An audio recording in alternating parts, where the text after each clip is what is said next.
La réforme est officiellement adoptée. La réforme est officiellement adoptée.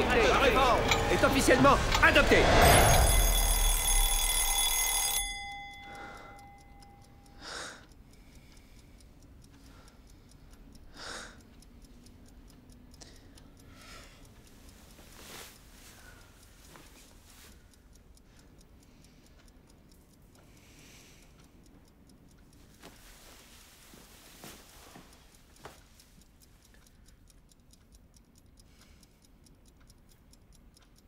Déjà 8h15. 30 minutes de liberté avant le début des cours. Encore une autre année passionnante à subir les interminables discours des professeurs sur leur impuissance face à la déforme scolaire, puis combien ils sont dépourvus de moyens devant une génération de cobayes comme la nôtre.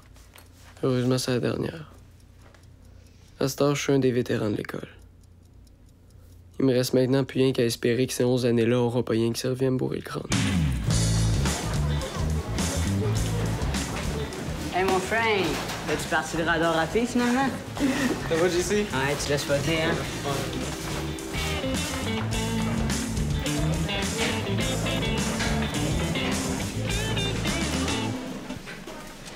Les amis, des amis, mes amis, oh, amis.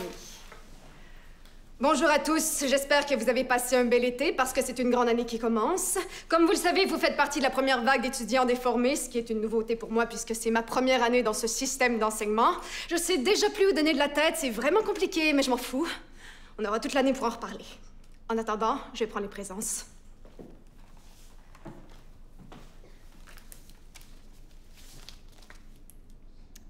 Leïla Abdelnour. Marie-Josée Allard, Cassandre Bilodeau, Francis Boutin-Tremblay, Francis Boutin-Tremblay. Ouais.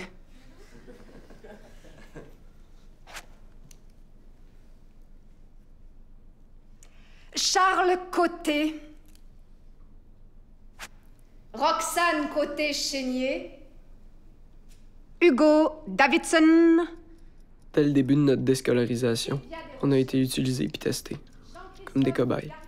Ils ont essayé de nous enlever notre art, notre sport, notre musique, tout ce qui selon eux était pas nécessaire, mais qui pour certains était vital. En changeant du jour au lendemain le mode d'éducation, ils ont plongé nos profs dans le doute constant, puis par le fait même, nous ont fait planer dans l'incertitude. Ça va? Ça va? Oh, les amis. Le temps est venu de vous remettre votre bulletin de mi-session, soit le compte-rendu de la 3e étape, soit le vécu interpersonnel de chacune de vos compétences transversales du 6e bloc.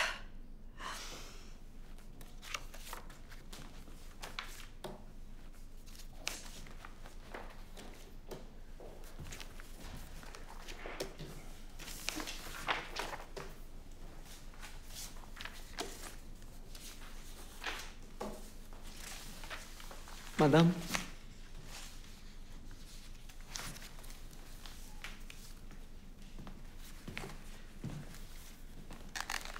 Je comprends rien. Eh ben, moi non plus.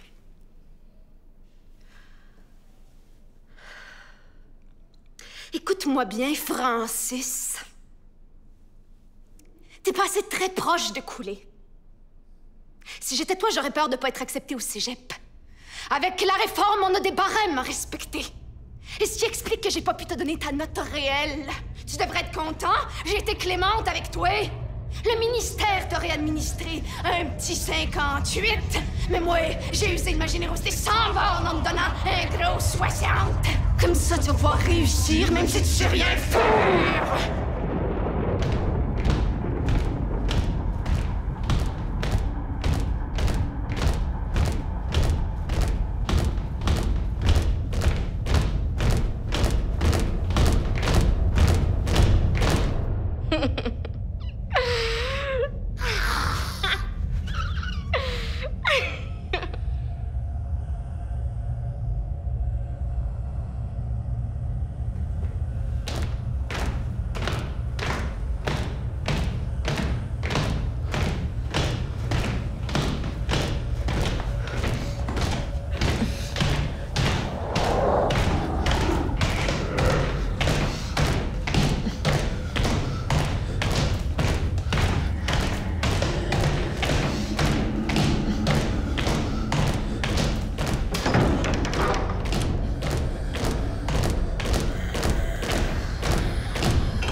J'ai eu 54%. Ma mère va me tuer. Il me fallait 88% de moyenne pour que ma demande d'admission soit acceptée. Puis je pognais avec un 51% de moyenne générale. Mon avenir est fini. Les MDQ m'ont envoyé au filtre. Si le ministère de la Déséducation continue comme ça, y a pas personne qui va aller au cégep. On compte sur toi, Francis. Y a juste toi qui peux faire ça. T'as juste à écrire le mot de passe correctement sur l'ordinateur. T'as juste 3 chances. Après ça, tu vas être condamné à rester un cobaye pour le restant de tes jours.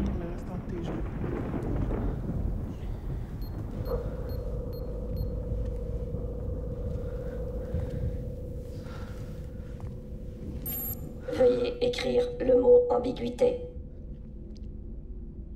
Veuillez écrire le mot ambiguïté.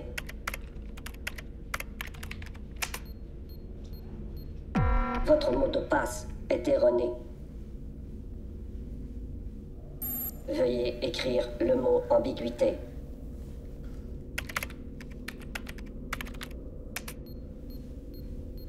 Votre mot de passe est erroné.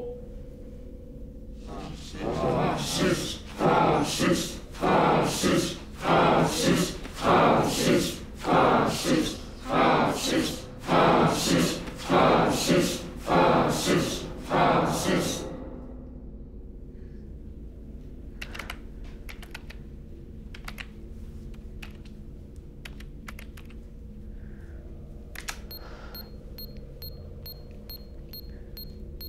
Mot de passe accepté.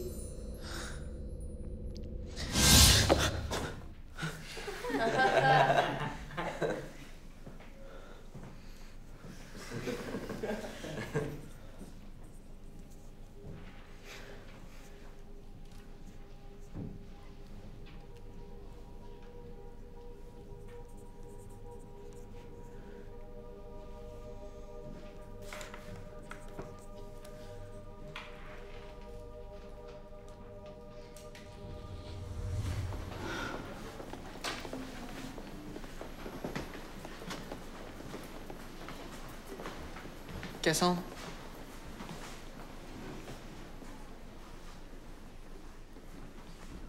Ça va? J'ai pas réussi mon examen de français. J'aurai pas mon diplôme.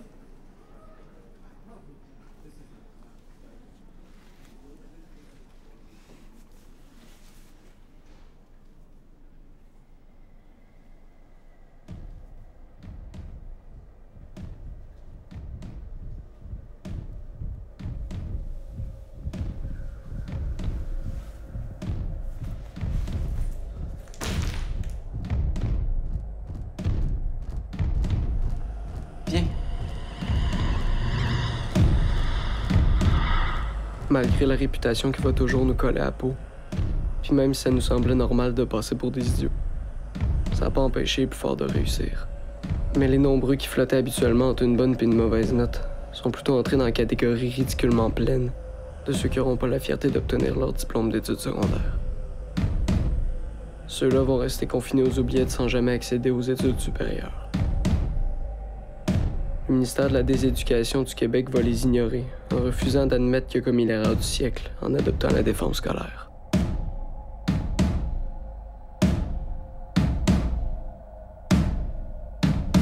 Ton arrière-arrière-grand-père, il a défriché la terre. Ton arrière-grand-père, il a labouré la terre. Et puis ton grand-père a rentabilisé la terre. Et puis ton père, il l'a vendu pour devenir fonctionnaire.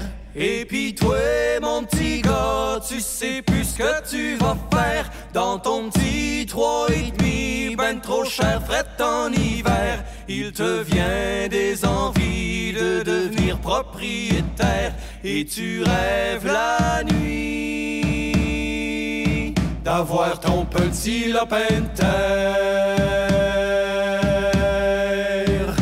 Ton arrière-arrière-grand-père a vécu la grosse misère. Ton arrière-grand-père, il ramassait les scènes noires.